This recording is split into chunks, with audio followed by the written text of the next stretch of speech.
Thanks for joining this discussion of the Big Ten Shakeup. In this video, I will continue the discussion of the awkward choices that the Big Ten must make regarding football scheduling and some strange outcomes.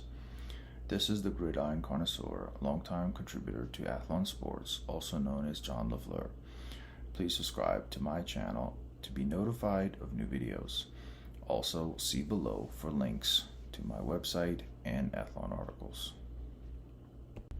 In the previous video, I proposed that each member of the Big Ten would have 2 permanent opponents. 6 opponents would rotate on the schedule and 6 would drop off in alternating years.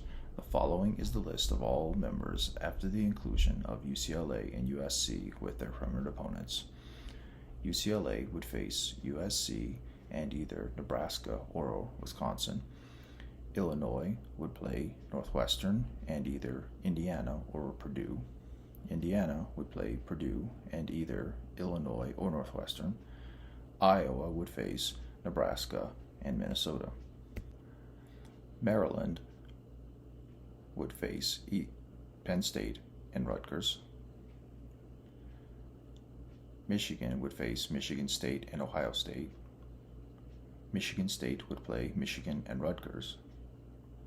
Minnesota would play Iowa and Wisconsin. Nebraska would face Iowa and either UCLA or USC. Northwestern would face Illinois and either Indiana or Purdue. Ohio State would face Michigan and Penn State. Penn State would face Maryland and Ohio State. Purdue would play Indiana and either Illinois or Northwestern. Rutgers would face Maryland and Michigan State. USC would face UCLA and either Nebraska or Wisconsin.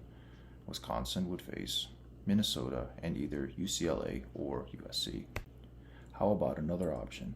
The Big Ten would keep the current divisions with a few changes.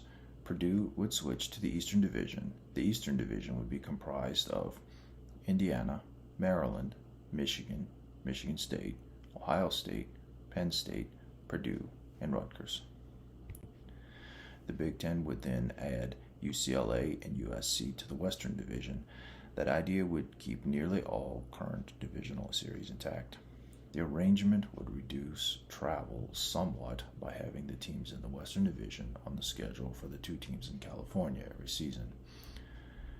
The Big Ten Western Division would be comprised of UCLA, Illinois, Iowa, Minnesota, Nebraska, Northwestern, USC, and Wisconsin. There is a glaring downside to maintaining divisions, assuming that the Big Ten stays with 9 conference games per season.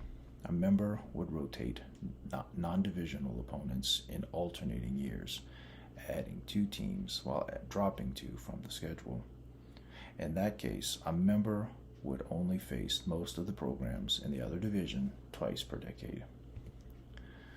What is another possible solution?